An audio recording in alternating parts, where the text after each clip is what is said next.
옛말에 시집가서 귀머거리 3년, 장님 3년, 벙어리 3년이란 말이 있죠. 그만큼 대한민국에서 며느리로 살아간다는 게 쉽지 않다는 뜻일 텐데요. 저 역시 마찬가지예요. 좋은 남자 만나 꽃가마 탔다고 생각했는데 실상은 꽃가마가 아니라 지옥으로 향하는 완행열차였죠. 오늘은 그 얘기를 좀 해보려고 하는데요. 글솜씨 없는 50대 아줌마지만 모쪼록 재밌게 들어주시길 바랍니다.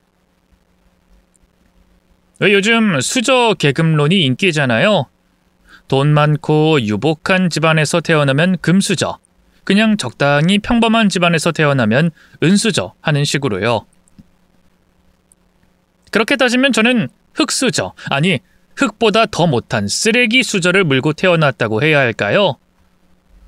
아버지가 직업이 없는 것도 모자라 폭력적이기까지 하셨거든요. 어떤 일이든 3개월도 못하고 때려치면서 술은 또 그렇게 마셔댔고요. 취하면 세간살이를 다 부수고 난동을 피웠죠. 가장 큰 피해자는 물론 엄마였어요. 걸핏하면 엄마에게 쌍욕을 퍼붓고 화풀이를 해댔죠. 이놈의 여편네 또 어딜 나갔다 와? 하늘 같은 서방이 집에서 쫄쫄 굶고 있는데 대체 밖에서 뭘 하고 다니느냐 말이야? 뭘 하긴요. 일하고 왔죠. 지난주부터 사거리 앞 분식집에서 김밥 많은 일 한다고 얘기했잖아요.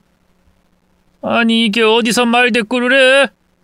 말대꾸를 한 게 아니라 그냥 설명. 에이 시끄러! 너도 내가 우습지? 어? 마누라부터 지 서방을 이렇게 무시하니까 세상 사람들도 다 날 우습게 여기는 거 아니야? 너 이리 와봐. 오늘 내가 아주 그 버르장머리를 단단히 고쳐줄 테니까. 아, 이 양반이 왜 또 이래? 미정아, 미정아. 아버지가 험상궂게 나올 때마다 엄마는 저를 찾았어요. 아버지가 그래도 자식들에겐 손을 대지 않으셨거든요. 그래서 저를 앞세워 본인 방패막이를 시키곤 했죠. 미정아, 너 이리 와서 네 아버지 좀 말려봐. 응? 아, 이러다 엄마 죽겠다. 그땐 엄마를 지켜야겠다는 생각에 두말 않고 그 사이에 끼어들었는데요. 지금 생각해보면 엄마도 참 너무했다 싶어요. 당시 제 나이는 고작 9살이었는데 어른들의 싸움에서 방패 역할을 하기엔 너무 어렸지 않나요? 물론 그렇다고 해서 엄마가 이해가 안 되는 건 아니에요. 엄마도 혼자 아버지를 상대하기엔 무서웠겠죠. 부모라고 해서 완벽한 어른인 건 아니니까요. 어쨌든 그런 식으로 본의 아니게 저는 자주 부모님의 싸움에 끼어들게 됐는데요. 아버지가 저를 때린다거나 하는 건 아니었지만 그렇다고 해서 곱게 봐주는 것도 아니었어요. 엄마 앞을 막아서면 늘 눈에 쌍심지를 켜고 저를 노려보셨죠. 강미정, 너 왜 어른들 얘기하는데 끼어들어? 당장 들어가! 안 돼, 들어가지 마 미정아. 지금 너 가면 엄만 죽는다고.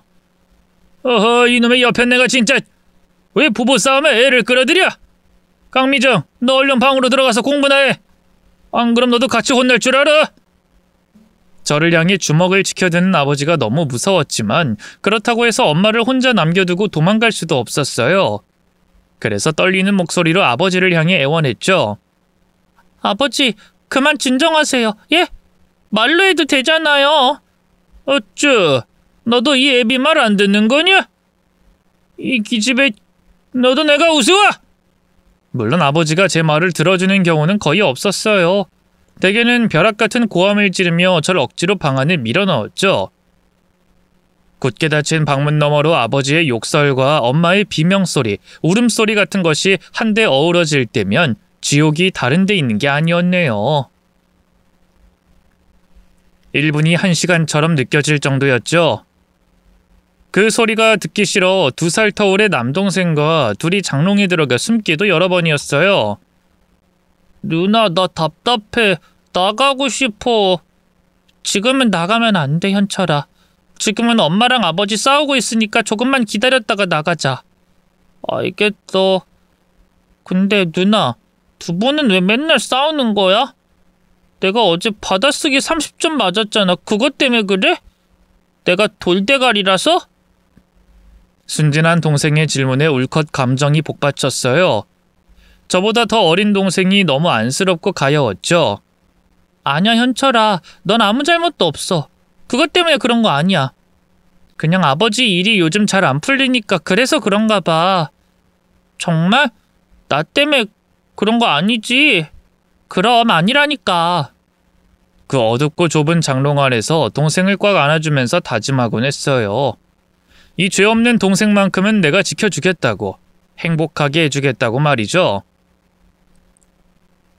제가 중학생이 될 무렵 엄마는 결국 다른 남자와 눈이 맞아 야반 도주를 했어요. 저와 동생을 데려가긴커녕 작별 인사조차 하지 않고 홀연히 사라져버렸죠. 지금은 저도 나이가 있으니 그런 엄마를 이해하는데요. 당시엔 정말 큰 상처였어요.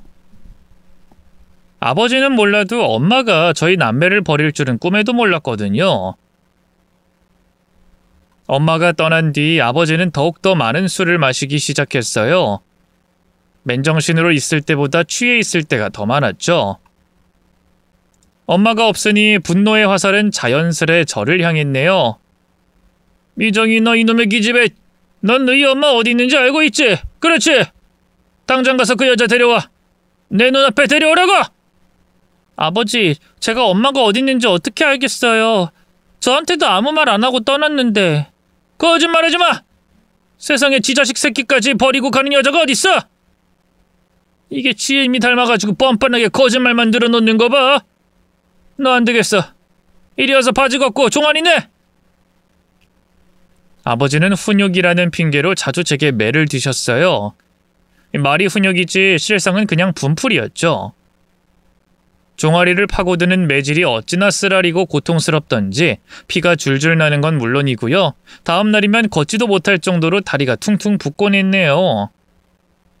무엇보다 괴로웠던 건 옆에서 동생이 그 모든 걸 다 지켜봐야만 한다는 거였어요. 누나 미안해. 내가 아무것도 못해줘서. 난 정말 아버지 말처럼 아무 쓸모도 없는 반푼이야. 누나가 이렇게 아픈데 아버지가 무서워서 꼼짝도 못해. 정말 한심해. 현철아, 뚝, 울지 마. 누나 괜찮아. 네가 뭐가 한심해. 엄마가 똑같이 당할 때 누나도 그랬어. 무서워서 아무것도 못했어. 나쁜 건 아빠지 네가 아니야. 그러니까 자책 그만하고 뚝 그쳐. 나름 동생을 챙긴다고 챙겼는데 동생의 가슴에선 점점 짙은 어둠이 자라고 있었어요. 그리고 동생이 17살이 됐을 무렵 그 어둠은 마침내 동생의 가슴을 뚫고 폭발해버렸죠. 술에 취한 아버지가 또다시 제게 손을 대려 한 날 결국 동생이 방문을 열고 뛰쳐나와 아버지를 밀어버렸어요. 무방비 상태였던 아버지는 그대로 바닥에 나동그라져 버렸죠. 그만 좀 해요, 아버지! 왜 허구한 날 누나만 못 잡아먹어 안달이냐고요? 엄마가 도망가게 누나 때문이야? 다 아버지 때문이지? 이놈이, 너 지금 이 애비한테 대드는 거야? 아니요, 대드는 게 아니라 누나를 지키려는 거예요. 술 먹고 누나한테 행패 부리는 짓 이제 그만 좀 하세요. 이 자식이 진짜. 그동안 하나뿐인 장선이라고 오냐오냐 해줬더니만 안 되겠다. 너 오늘 아주 비 오는 날 먼지 나도록 맞아봐라. 저도 이제 다 컸어요. 가만히 당하고 있지만은 않을 거라고요. 과연 동생의 말대로였어요. 어느새 동생은 훌쩍 커서 아버지보다도 키가 컸고요. 덩치도 제법 있었죠. 뒤늦게 그 사실을 깨달은 듯 아버지가 주춤거렸어요. 그러자 동생이 재빨리 제 손을 잡고 말했죠. 누나, 됐으니까 나가자. 더는 이따위 집구석에서 당하고 살지 말자고. 얼떨결에 동생을 따라 집을 박차고 나왔어요. 아버지가 고함을 지르는 소리가 고막을 울렸지만 동생도 저도 멈추지 않았죠. 늘 제가 지켜줘야 한다고 생각했던 동생의 어깨가 그날따라 왜 그리도 넓어 보이던지 그렇게 저와 동생은 집을 떠나 무작정 서울로 올라갔어요. 당시 제 나이 고작 19살이었죠. 당장 둘이 지낼 곳도 없어 무작정 서울역에서 노숙을 했는데요. 다행히 운 좋게 인력사무소와 연이다 파출부 일을 구할 수 있었어요. 주급은 그리 크지 않았지만 저뿐 아니라 동생 숙식까지 해결해 주겠다고 해서 주저하지 않고 시작했죠. 얼마 안가 동생도 택배 상하차 일을 시작했고요. 남의 돈 벌어먹는다는 게 생각만큼 쉽진 않았지만 그래도 아버지에게 짓눌려 살아가던 때에 비하면 너무 행복했어요. 몸은 고대도 우리 남매가 살아갈 길이 보이는 듯해서 마음은 한결 가벼웠죠. 주말마다 일을 마치고 돌아온 동생과 둘이 동네 호프집에서 맥주에 치킨을 먹곤 했는데요. 동생은 술에 취하면 누나, 좀만 기다려. 내가 돈 많이 벌어서 누나 집도 사주고 시집도 보내주고 할 테니까. 호언장담하곤 했죠. 동생이 그럴 때마다 됐어. 그럴 돈 있으면 너나 장가들어. 하고 무심한 듯 넘겼지만 그래도 동생의 그런 말이 얼마나 큰 힘이 됐는지 몰라요. 몇 년 뒤 동생과 저는 작은 집 한 채를 마련할 수 있었어요. 낡은 빌라였지만 그래도 저희 남매에겐 너무나 소중하고 자랑스러운 첫 집이었죠. 누나, 이제 우리도 남한테 기대지 않고 살 수 있어. 하고 웃는 동생을 보니 그 긴 시간 동안 쌓였던 피로가 눈 녹듯 사라지더군요. 하지만 인생사 새옹지마라고 어떻게 살면서 마냥 좋은 일만 있겠어요. 그쯤에 동생은 택배 상하차 일을 그만두고 물류공장에서 일하기 시작했는데요. 아무래도 기계라든지 대형 화물 트럭이라든지 위험한 것들이 많아서 늘 걱정이 됐어요. 그런데 어느 볕 좋은 가을날 그 노파심이 현실이 되고 말았죠. 아직도 기억에 생생해요. 그날 전 일을 쉬는 날이라 모처럼 만에 집에서 쉬고 있었는데요. 갑자기 핸드폰이 울리더라고요. 동생이라 바로 받았는데 웬 낯선 여자의 목소리가 들리더군요. 강현철 씨 누나 되시는 분인가요?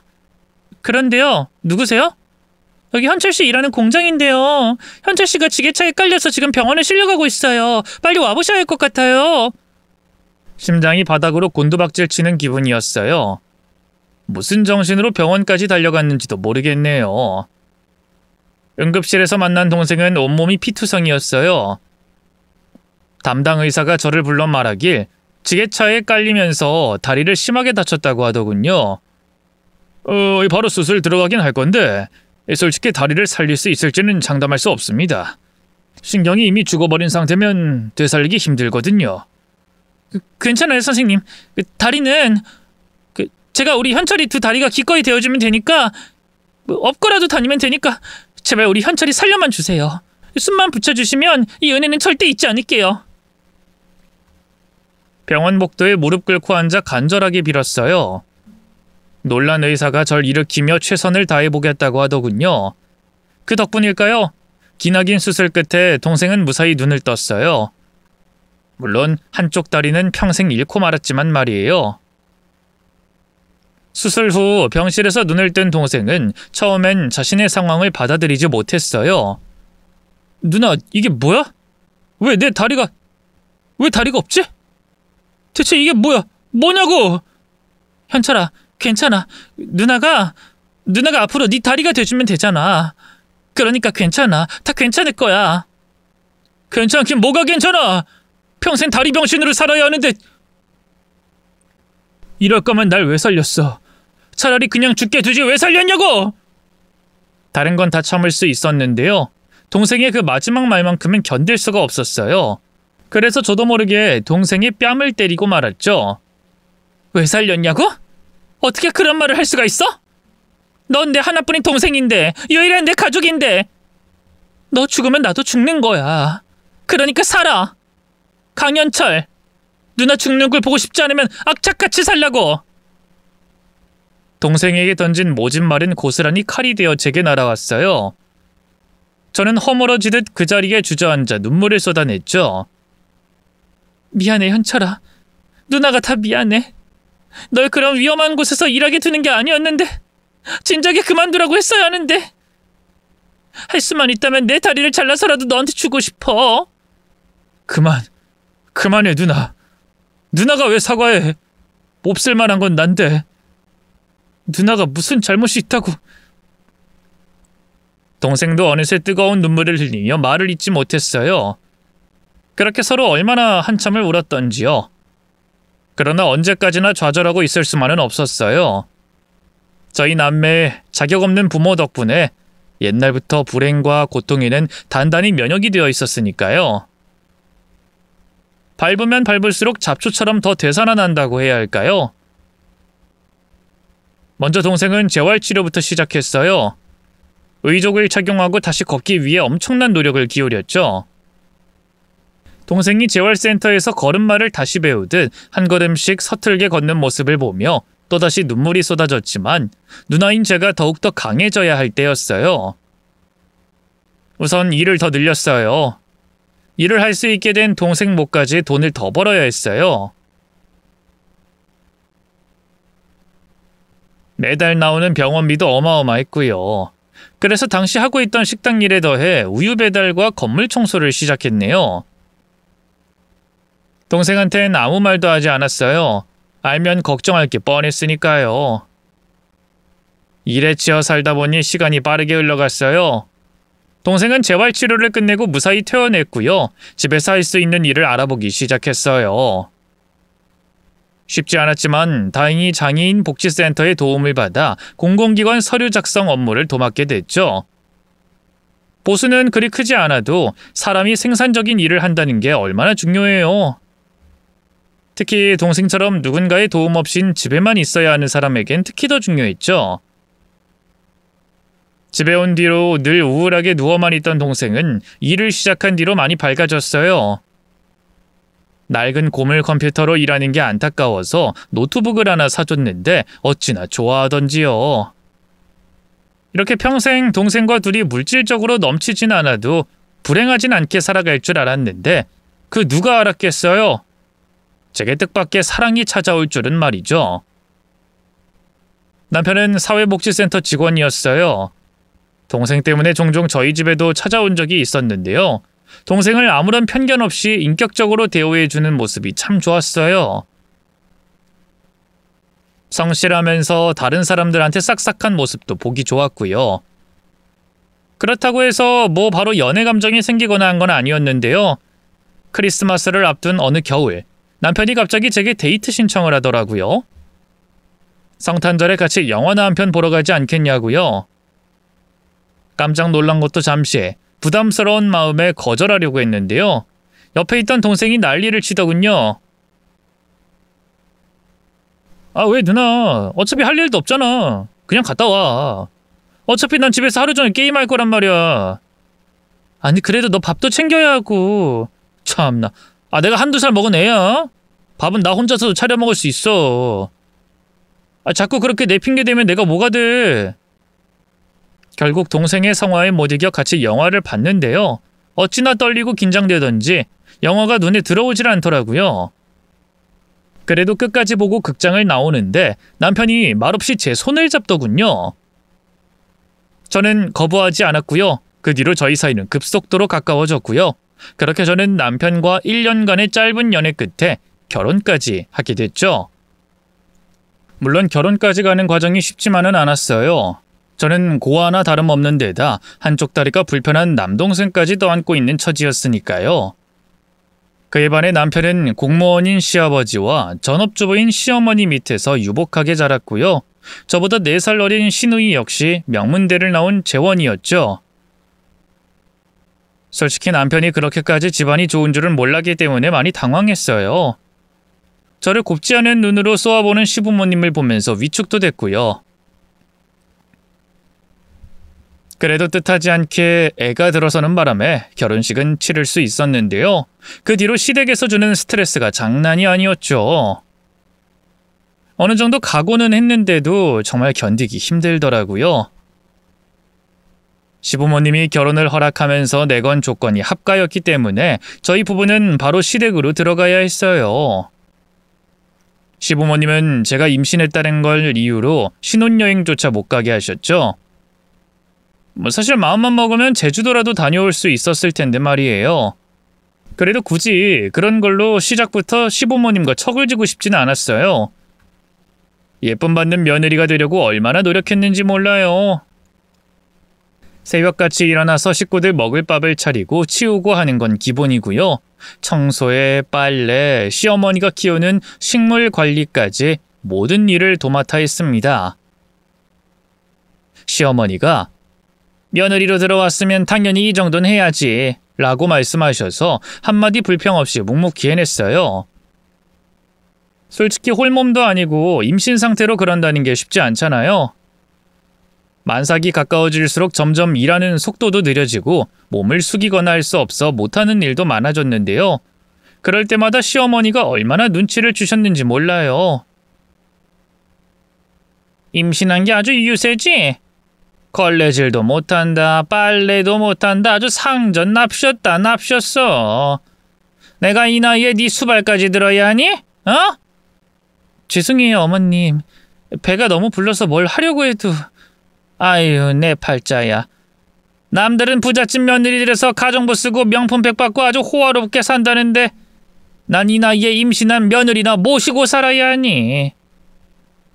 무엇보다 견디기 힘든 건 시어머니가 툭하면 다른 집 며느리들과 절 비교한다는 거였어요. 솔직히 잘 사는 와이프 만나서 팔 잡힌 남자가 몇이나 되나요? 다들 고만고만한 사람들끼리 결혼해 살 텐데 시어머니 친구 중에 하필이면 사업하는 집안 딸을 만나 반백수로 사는 아들을 둔 분이 있어서 엄청 비교를 당했네요. 괴롭히는 시어머니보다 말리는 시누이가 더 밉다고 시누이 역시 친해지기 힘든 건 마찬가지였어요. 당시 시누이는 제법 이름 있는 대기업에 다니고 있었는데요. 밖에서 힘들게 일한다고 어찌나 유세를 부리던지 저를 거의 하녀처럼 취급했어요. 새언니, 제 옷 세탁소에 맡긴 거 찾아왔어요? 당장 내일 입어야 하는데. 아, 그게 세탁소에 물어보니까 요즘 일이 많이 밀려서 내일이나 찾으러 오라고 하더라고요. 네? 아니, 그렇다고 그냥 알겠다고 했어요? 아니, 급한 거라고 다른 사람들 것보다 먼저 해달라고 했어야죠. 저 그게 순서대로가 원칙이니까. 아, 답답해. 우리 오빠 임신으로 발목 잡은 주제에 왜 이제 와서 착한 척 순진한 척해요? 새언니 옷 아니니까 그냥 알겠다 한 거겠죠. 아니에요? 아, 이제 어쩔 거예요. 나 당장 내일 입어야 하는데. 시누이의 괴롭힘은 여기서 끝이 아니었어요. 시누이는 하나뿐인 오빠를 제가 빼앗아 갔다고 여겼는데요.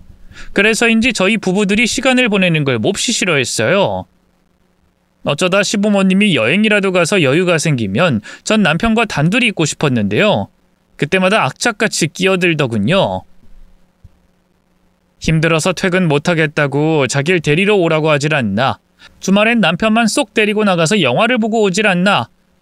남편이 시누이를 예뻐하는 걸 아니까 추하게 질투한다고 생각할까봐 뭐라고 하지도 못하겠더라고요. 그렇게 모녀의 등살을 못 이겨 저는 하루가 다르게 말라갔어요.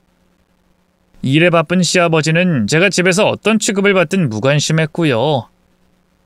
팔은 안으로 굽는다고 시어머니나 시누이 편을 들어주는 경우가 많았죠. 제가 기댈 곳은 오직 남편뿐이었는데요.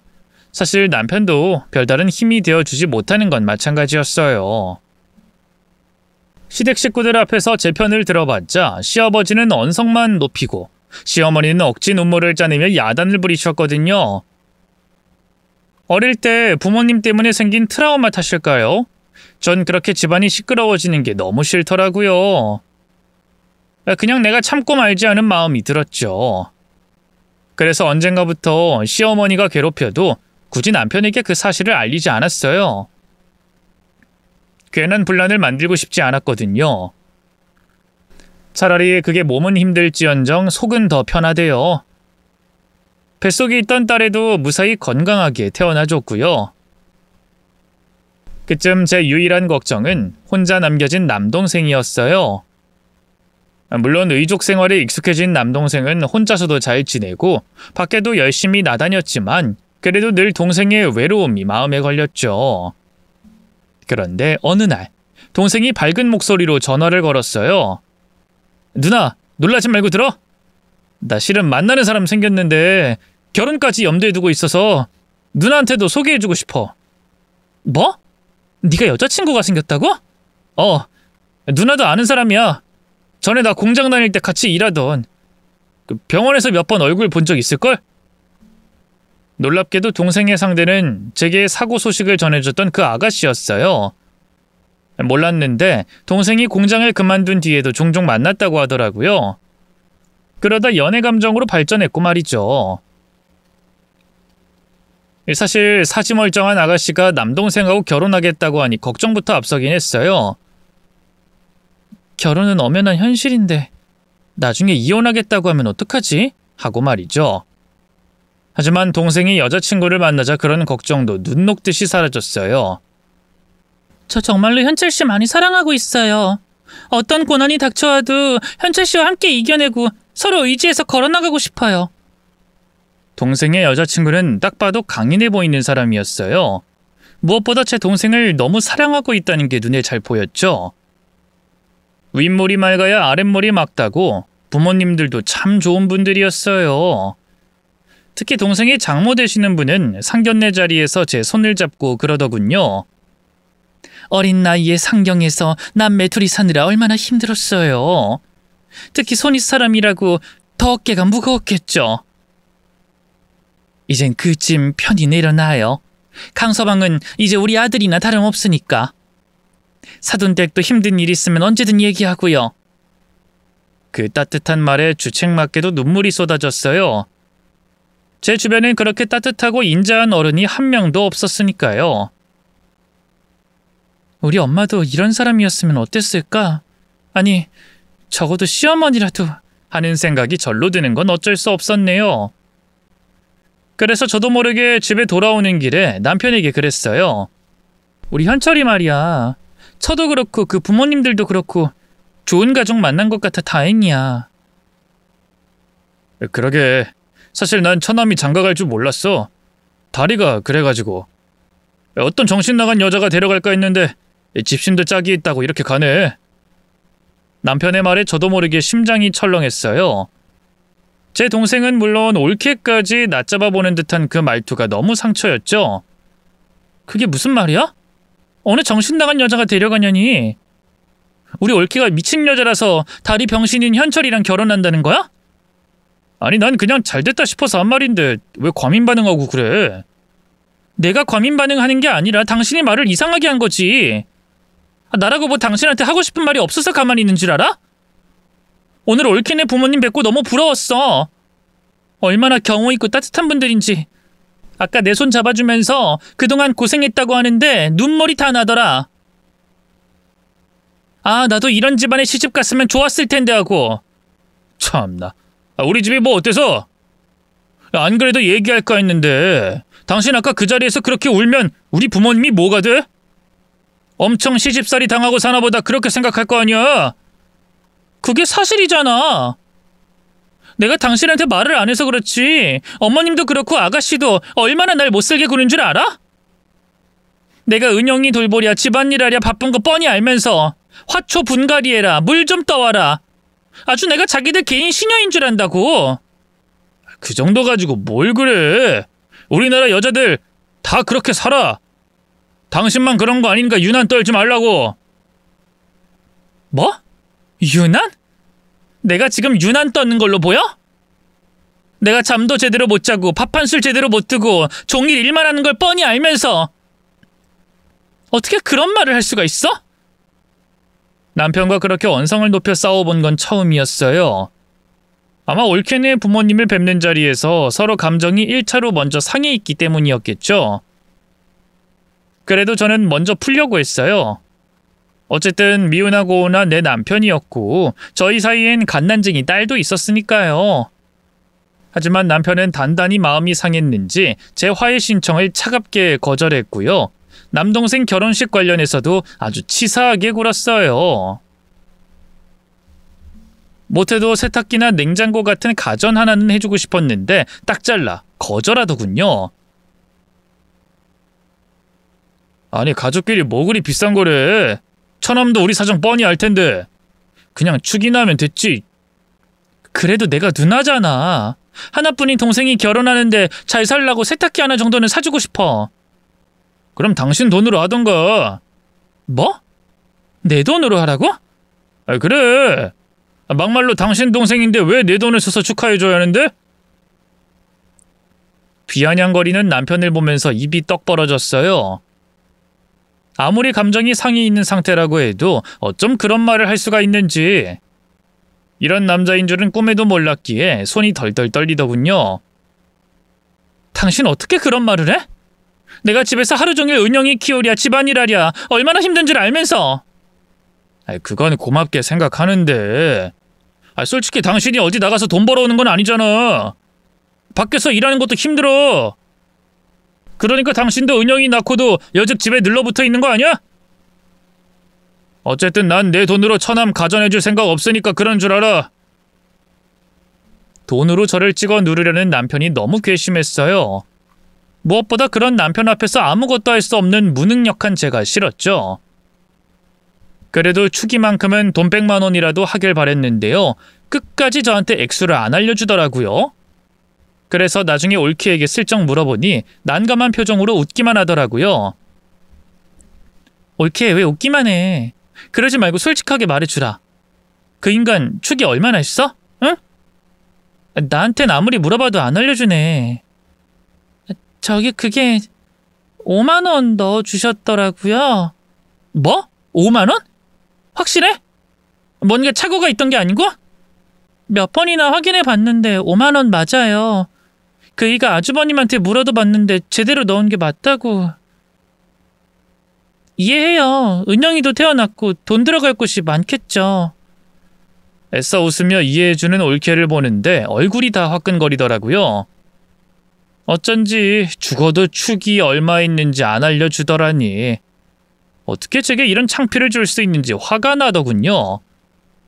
한편으로는 얼마 남아있지 않던 정도 뚝 떨어졌어요. 저는 물론이고 제 남동생 그리고 올케까지도 싸잡아 무시한 거였으니까요. 그 길로 집에 돌아와 남편에게 따졌어요. 당신 미쳤어? 현철이 결혼할 때 축의금 두둑하게 주겠다고 하더니만 겨우 5만 원? 사람 놀리는 것도 아니고 뭐 하는 거야? 뭐야, 그걸 또 당신한테 쪼르르 일러 바쳤어? 처남 그렇게 안 봤는데 실망이네. 남편은 당황하는 것도 잠시 오히려 제 동생 탓을 하더군요. 너무 기가 막혀 절로 언성이 높아졌어요. 일러 바치긴 뭘 일러 바쳐! 현철이도 올케도 계속 쉬쉬하는데 내가 계속 조르고 졸라서 들은 거야. 당신 진짜 너무한다. 아가씨가 결혼했어도 딸랑 5만 원만 넣었을 거야? 어떻게 내 동생한테 그런 짓을 할 수가 있어? 그럼 어떡해. 은영이 태어나고 요즘 얼마나 돈 들어갈 때가 많은데. 자꾸 은영이 핑계대지 마. 당신이 이번 달에 산 게임값만 30이 넘는데. 여기서 그 얘기가 왜 또 나와? 남편과 제가 한껏 다투고 있을 때였어요. 소리가 밖에까지 들렸나 보죠? 갑자기 문이 벌컥 열리면서 시어머니가 들어오셨어요. 그리고는 대뜸 제 뺨을 때리더군요. 갑작스러운 상황에 아픔보다는 놀람이 더 컸어요. 아니 어머님 갑자기 왜... 내가 너를 안 때리게 생겼어? 넌 진짜 양심도 없다. 맨몸으로 시집 온 데다 결혼하고 지선으로 돈 한 푼 벌어본 적 없는 주제. 어디 감히 내 아들 돈으로 네 동생 호강시키려고 해? 아니 어머님 전 호강시키려던 게 아니라 이이가 축의를... 시끄러! 네가 우리 아들 조정해서 사돈 총각 내 혼수 싹 다 맞춰주려던 걸 모를 줄 알아? 그걸 똑부러지게 거절하니까 뭐? 이젠 왜 축의를 조금만 있냐고? 얼마를 하든 네가 무슨 상관이야? 네 돈도 아닌데! 아무리 팔은 안으로 굽는다지만 이런 상황에서도 저를 나무라는 시어머니를 보면서 서러움에 눈물이 나더군요. 하지만 남편과 시어머니가 보는 앞에서 울고 싶진 않았어요. 그럼 제가 지는 기분이 들었으니까요. 그래서 말없이 화장실로 들어가 찬물에 세수를 했네요. 바로 그때였던 것 같아요. 남편과 시댁 식구들을 제 마음 안에서 놓아버린 게 말이죠. 며칠 뒤 따로 남동생에게 전화를 걸었어요. 대뜸 미안하다고 사과하니 동생이 그러더군요. 누나가 미안할 게 뭐가 있어. 그보다 매형이랑 요즘 사이 별로 안 좋은 거야? 결혼식장에서도 둘 다 표정 안 좋던데. 그런 거 아니야. 그냥 저를 걱정하는 남동생 앞에서 뭐라고 말해야 할지 모르겠더라고요. 잠시 짧은 침묵이 흐른 후 남동생이 다시 입을 열었어요. 누나, 나 처음 다리 그렇게 됐을 때 누나가 없었으면 죽었을지도 몰라. 어? 갑자기 무슨 소리야? 누나는 내 생명의 은인이라는 소리야. 어릴 때 아버지가 그렇게 난리칠 때도 그렇고 누나는 언제나 날 지켜주고 든든한 버팀목이 돼줬어. 이젠 내가 그럴 수 있으니까 힘들 땐 언제라도 말해. 알았지? 남동생의 말에 울컥 눈물이 났어요. 한편으로는 이대로 당하고 살 수만은 없다는 보란듯이 남편과 시댁 식구들에게 갚아주고 싶다는 의지도 생기더군요. 고마워 현철아.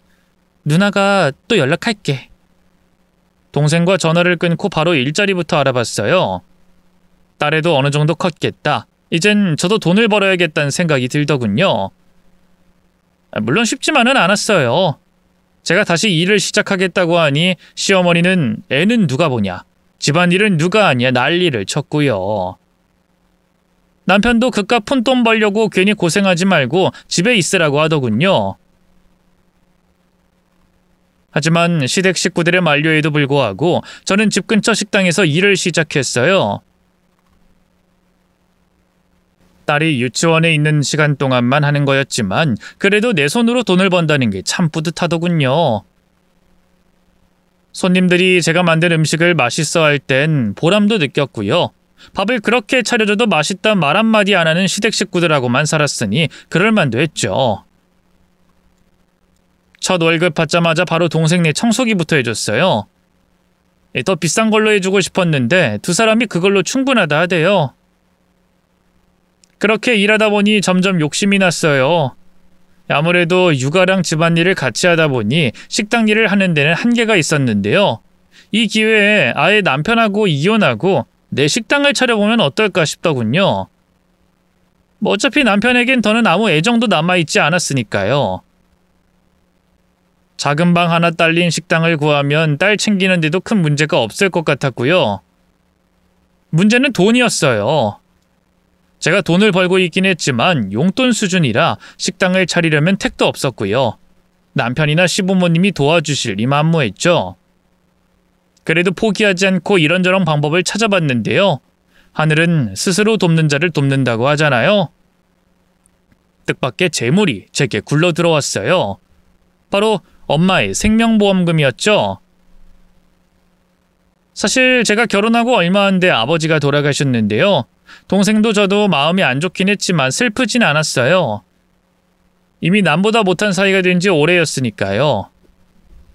장례식장에 혹시라도 엄마가 오지 않을까 했는데 친척 어르신이 연락을 했다고는 하는데 엄마는 끝내 나타나지 않았어요. 저희 남매에게 따로 연락도 없었고요. 친척 어르신 말로는 엄마도 이미 새 가정을 꾸렸다고 하더군요. 아, 그렇구나. 엄마는 정말 집을 나간 그날 우리를 버렸구나. 이젠 자식으로 생각하지도 않는구나. 그렇게 새삼 또 상처받고 또 엄마를 원망했는데요. 그런 엄마가 글쎄 암으로 갑작스럽게 죽었다지 뭐예요. 같이 도망간 남자하고는 벌써 이혼한 지 오래고 자식도 없어 그 돈은 고스란히 저와 남동생에게 돌아왔어요. 그 액수만 무려 10억 원이었죠. 알고 보니 엄마가 집을 나간 후 보험 일을 하면서 본인 앞으로 보험을 꽤나 많이 들어놨었더라고요. 얼마 안 가 남편도 이 사실을 알게 됐어요.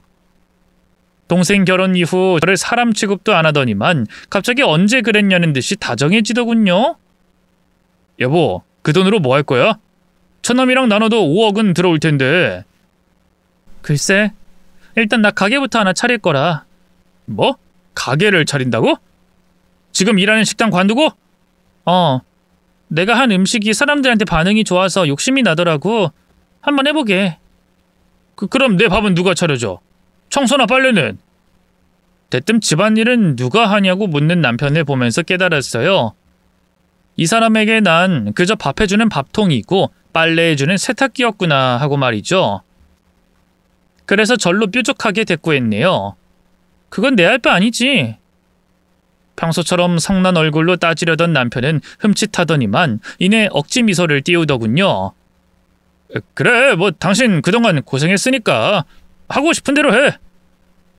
난 그냥 당신이 괜히 가게 시작했다가 더 고생할까봐 그런 거지. 당신이 하는 일 어깃장 놓고 싶은 마음은 없어. 그래? 당신이? 그럼 오히려 응원할 거야. 근데 가게 내도 5억을 다 쓰기엔 힘들지 않아? 못해도 1, 2억은 남을 것 같은데. 하고 싶은 말이 뭐야? 아니, 나 지금 타고 다니는 차 10년도 더 탄 거잖아. 엔진도 좀 이상하고 에어컨도 맛이 갔어. 하나 새로 뽑으면 어떨까 싶은데. 그래서 그걸 지금 나더러 사달라는 거야? 아니, 사달라는 게 아니라 우리 부부잖아. 당신 돈이 내 돈이고 내 돈이 당신 돈 아니겠어? 남편의 그 뻔뻔한 말에 기가 막혔는데요. 아무래도 그 뻔뻔함은 유전인 것 같더군요. 며칠 뒤 모처럼 만에 온 가족이 모여 저녁을 먹는데 시어머니가 그러더라고요. 예, 엄마. 어떻게 그 유산 문제는 잘 처리됐니? 네, 잘 처리했어요. 그래? 그 사부인이 가신 건 안타깝지만 그래도 잘 됐구나. 그 10억 정도 된다고 했지? 네, 동생하고 둘이 나눠 가지려고요. 식당을 내볼까 하는데 아직은 생각만 하고 있어요. 제 말에 시어머니가 눈살을 찌푸렸어요. 갑자기 웬 식당? 아니 뭐 그건 너 좋을 대로 하고. 어멈 너한테 따로 말은 안 했는데 세희 얘가 얼마 전에 선을 봤거든? 근데 남자가 제법 괜찮아. 집안도 좋고. 그쪽에서도 우리 세희 마음에 들어하는 것 같아서 조만간에 얘기 나올 것 같은데 너도 좀 도와줘야지. 신우이가 맞선을 봤다는 얘기에 얼마나 놀랐는지 몰라요. 신우이에겐 오래 사귄 남자친구가 따로 있었거든요. 아가씨가 선을 봐서 결혼한다고요? 그럼 전에 사귀던 분은... 아이 새언니도 참. 그 자식이랑 헤어진 지가 언젠데요. 그 얘긴 됐고 나 얼마나 도와줄 수 있어요? 되바라진 신우이의 말투에 기가 막혔어요. 돕다뇨? 제가 아가씨 결혼하는데 뭘 어떻게 도와요? 아이 자꾸 모른 척하지 말고요. 새언니 지금 부자잖아요. 하나뿐인 신우이가 시집 가는데 힘 좀 실어줄 수 있는 거 아니에요? 더도 말고 덜도 말고 딱 5천만 보태줘요. 네? 신우이의 그 허무맹랑한 소리에 헛웃음이 터졌어요. 남편은 제 시선을 피한 채로 딴청을 부리는 폼이 아무래도 저 빼고 사전에 시댁 식구들끼리 입을 맞춘 모양이더군요. 단칼에 거절하려다 문득 제 남동생 결혼식 때 이 인간들이 어떻게 했는지가 생각나더군요. 그래서 이혼 전에 제대로 복수해줘야겠다는 생각이 들더군요. 뭐 가족으로서 보태드릴 순 있는데요. 돈으로 드리긴 좀 그렇네요. 정없어 보이고. 차라리 혼수를 제가 해드릴게요. 네? 혼수요? 네. 아가씨 신혼집에 들어가는 가구나 가전 싹 다 제가 해드릴게요. 정말요? 야! 역시 우리 새언니뿐이야. 고마워요 언니. 어멈, 네가 이 집에 시집와서 드디어 마음에 드는 일을 하나 하는구나. 신이 나서 어쩔 줄 몰라하는 신우이와 기뻐하는 시부모님을 보면서 속으로 비소를 삼켰어요. 아무것도 모르는 남편은 옆에서 자기 차는 어떻게 해줄 거냐고 묻더군요. 그래, 당신도 그동안 나 만나서 고생했는데 차 하나 뽑아. 근데 아직 보험금 수령 절차가 다 안 끝나서 돈을 못 받았거든? 이게 액수가 커서 시간이 좀 걸린다고 하더라고. 부적격 수령 아닌지 심사도 들어간다고 하고. 그러니까 일단은 당신 돈이나 카드로 어떻게 해봐. 나중에 내가 다 대줄 테니까. 아 정말? 그럼 나 좀 비싼 차 뽑아도 돼? 아니 이제 나도 나이가 있는데 언제까지 국산차 끌고 다닐 순 없잖아. 뭐 당신 마음대로 해. 뭐 차가 비싸봤자 5억은 안 넘을 거 아니야. 아무것도 모르는 남편은 신이 나선 바로 차를 알아보러 갔어요. 그리고는 한 달도 안 돼 삐까뻔쩍한 외제차를 뽑더군요. 자기가 천천히 지옥으로 향하는 계단을 밟고 있다는 것도 모르고 말이죠. 남편의 눈먼 욕심은 거기서 끝이 아니었어요. 제가 한창 가게를 알아보러 다니던 어느 날 갑자기 제게 그러더군요. 여보, 당신 혼자 가게 하면 힘들지 않겠어? 당연히 힘들지. 그래서 식당 보조랑 서빙할 직원 둘 정도 뽑을 거야. 에이, 요즘 인건비가 얼마나 높은데. 그러지 말고 내가 도와줄까? 뭐? 당신이? 그래. 내가 안 해서 그렇지 요리도 제법 하고 서빙도 뭐 그리 힘든 건 없을 거 아니야. 당신 지금 다니는 센터는 어떡하고? 관두면 되지. 복지센터 월급 그거 얼마나 든다고. 내가 평생 일한다고 1억도 못 모을걸? 남편의 검은 속셈이 훤히 보였어요. 식당 일 돕는다는 핑계로 복지센터 그만두고 편하게 놀고 먹을 작정이라는 게 말이죠. 그래, 뭐 당신 마음대로 해.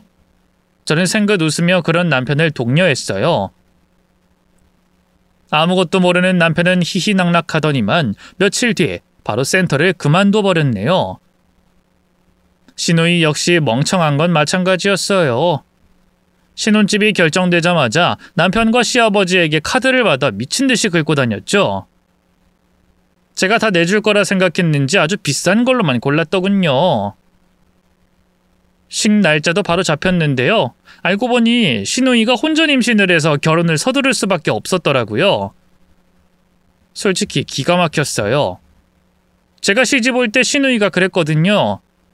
어쩜 발랑 까져선 시집도 안 간 처녀가 애를 갖냐고요.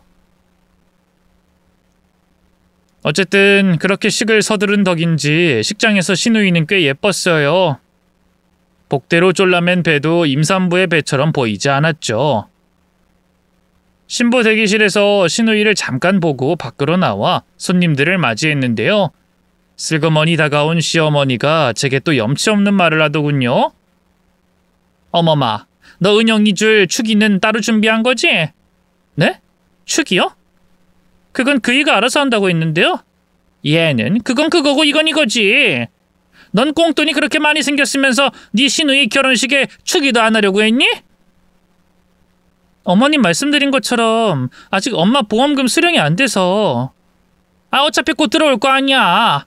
그러지 말고 꼭 따로 축의해. 그래야 상대 집안에도 면이 서지. 듣자 하니 어이가 없더군요. 그래서 저도 모르게 피식 웃으며 얘기했어요. 어머님, 제 동생 결혼식에 그이가 얼마 축의했는지 벌써 잊으셨어요? 꼴랑 5만 원 했는데 제가 아가씨 결혼식에 축의를 하라고요? 이미 신혼집 들어갈 혼수까지 다 해주겠다고 했는데. 아니 얘가 왜 옛날 일을 들먹이고 그래? 우리 아들이 너만큼 돈이 많았어 봐라. 5만 원만 했겠어? 그거 내는 걔 마음도 오죽했겠니? 너는 그런 남편 마음도 몰라주고. 알겠어요. 축의할게요. 하면 되잖아요. 또다시 남편 역성을 드는 시어머니를 보고 있자니 참 꼴같지 않더라고요. 그래서 축의 내는 곳으로 가서 봉투를 받아 돈을 넣었어요. 그리고 축의를 내려는데 시어머니가 쏜살같이 다가와 봉투를 낚아채더군요. 어디 너 얼마나 넣었는지 좀 보자. 봉투 안을 열어본 시어머니의 얼굴이 울그락불그락해졌어요. 제가 딸랑 500원만 넣었으니 그럴만도 했죠. 아니 이게 뭐야? 500원? 너 지금 장난하니? 장난은 제가 아니라 어머님이 하고 계시죠? 뭐야? 축의는 상대에 대한 마음 크기만큼 하는 거 아닐까요? 제가 아가씨 뭐가 예쁘다고 축의를 또 따로 해요? 그이는 제 동생 결혼식에 5만 원 냈는데. 아니 이게 자꾸 옛날 얘기를 왜 꺼내? 그럼 너도 적어도 5만 원은 내야지. 아니요. 그이는 저한테 아무것도 해준 게 없지만 전 10년 가까이 이 집에서 종처럼 살았거든요. 삼시세끼 밥 차려줘, 부모 봉양해줘, 애 키워줘. 이미 그 5만 원 축의값은 차고 넘치게 하지 않았겠어요?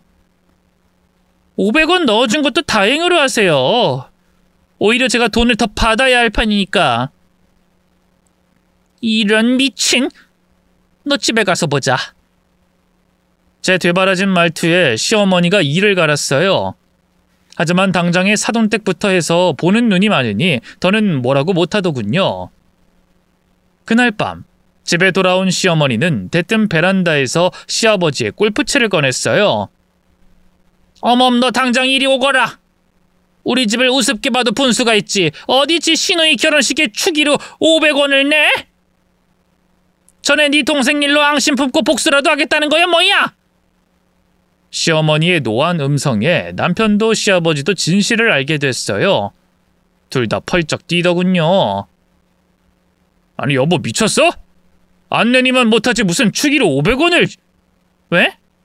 난 당한 만큼 갚아준 것뿐인데. 남편이 기가 막혔는지 입을 떡 벌렸고요. 그 사이에 시어머니가 제 앞으로 다가왔어요. 너 아직도 정신을 못 차렸구나. 너 같은 애 매가 약이야 약. 아주 맞아야 정신을 차린다고. 너희가 내가 그냥 때리는 거라고 생각하지 마라. 엄연한 훈육이니까. 시어머니는 저를 향해 골프채를 지켜들었어요. 남편도 시아버지도 말릴 생각은 않고 그냥 멀거니 쳐다만 보더군요. 가만히 당하고 있을 생각이 없던 저는 뒤로 물러나면서 시어머니의 매질을 피했어요. 그리고 시어머니가 당황한 틈을 타 그대로 시어머니를 밀어버렸죠. 시어머니는 별다른 반항도 못하고 뒤로 나가 떨어졌는데요. 재빨리 손에 들린 골프채를 빼앗아 남편놈에게 다가갔습니다. 그리고 남편놈의 정강이에 시원하게 날려줬죠. 아이씨, 당신 미쳤어? 갑자기 왜 이래? 어머님이 잘 모르시는 것 같아서 말이야. 훈육이 필요한 건 당신인데. 당신이 애초에 내 동생 결혼할 때 잘해줬어 봐. 내가 이렇게 나왔겠어? 뭐 당신도 보고 배운 게 없어서 그따위로 군 거겠지. 내가 때리는 거라고 생각하지 마. 난 당신 훈육하는 거니까. 시어머니가 제게 했던 말을 고스란히 돌려주면서 남편을 향해 골프채를 휘둘렀어요.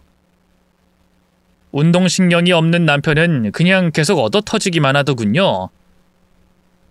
뒤늦게 시아버지가 달려와 그런 저를 막아섰는데요. 몸부림치는 척하면서 시아버지의 얼마 없는 머리카락도 죄다 뽑아줬어요. 어찌나 속이 후련하던지요. 놀라서 바닥에 주저앉아있던 시어머니가 큰 소리로 외쳤어요. 너 진짜 미쳤니? 아주 이제 돈 좀 생겼다고 막 나가는구나?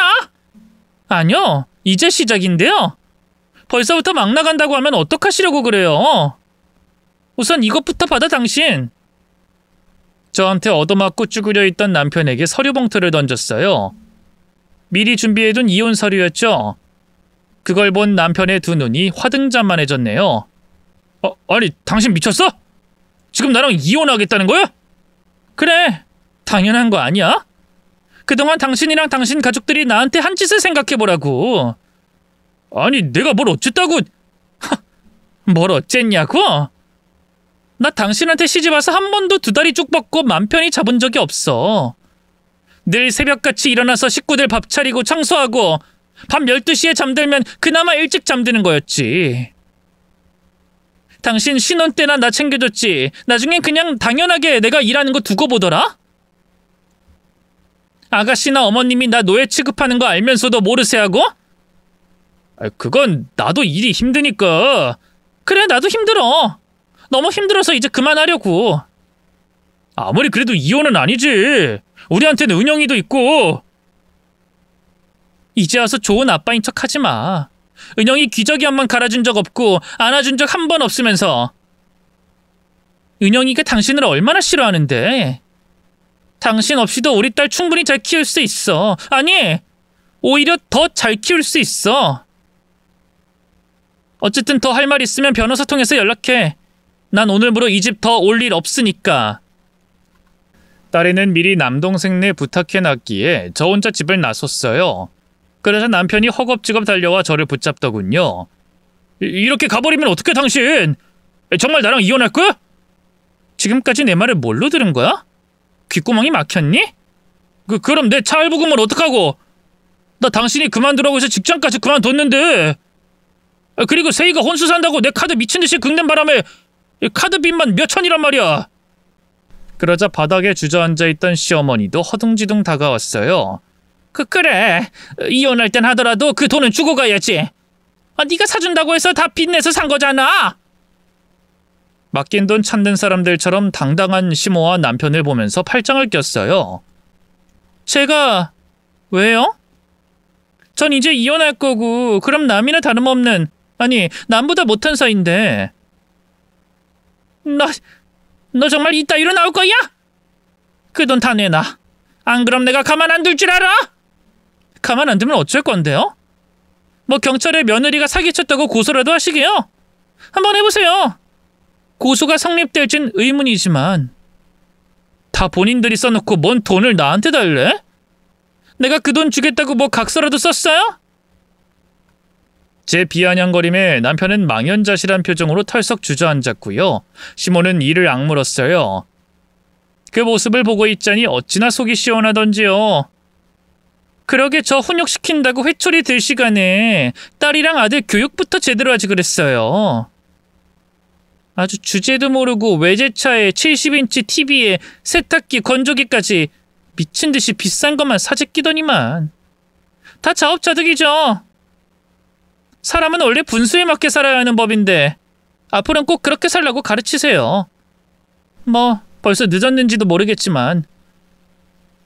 저는 그렇게 통쾌한 마음으로 시댁을 나와 남동생네로 왔어요. 남동생과 올케는 다행히 기꺼운 마음으로 저와 딸애를 반겨줬죠. 두 사람이 딸을 돌봐준 덕분에 저는 안심하고 이혼 준비에만 집중할 수 있었네요. 그 사이에 생각지도 못한 사람에게서 연락도 왔는데요. 바로 시누이의 전 남자친구였어요. 어떻게 제 연락처를 알았는지 그러더군요. 이혼하신다는 얘기 들었어요. 잘 생각하셨어요. 그 집 갈 때마다 당하시는 거 보고 마음이 안 좋았는데 덕분에 저도 용기를 얻어서요. 저를 버린 세이한테 아주 제대로 복수해 주려고요. 그때까지만 해도 시누이의 전 남자친구가 무슨 얘기를 하는지 몰랐는데요. 좀 알아보려던 찰나에 때마침 신혼여행에서 돌아온 시누이가 저를 찾아왔어요. 뒤늦게 제가 자기 혼수 산 돈을 안 주겠다는 얘기를 듣고는 행패를 부리더군요. 새언니, 언니가 대체 나한테 어떻게 이럴 수가 있어요? 오빠가 지금 그 돈 나한테 내놓으라고 얼마나 행패를 부리는지 알아요? 애초에 언니가 사주겠다고 약속한 거잖아요. 잔말 말고 그 돈 내놔요. 여전히 고압적으로 구는 시누이를 보면서 피식 웃음이 나왔어요. 아가씨, 아직 상황 파악이 안 돼요? 진작에 알고는 있었는데 생각보다 더 멍청하네?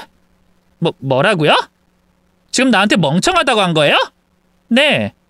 지금 아가씨가 나한테 그렇게 돈 내놓으라고 난리칠 군번 같아요?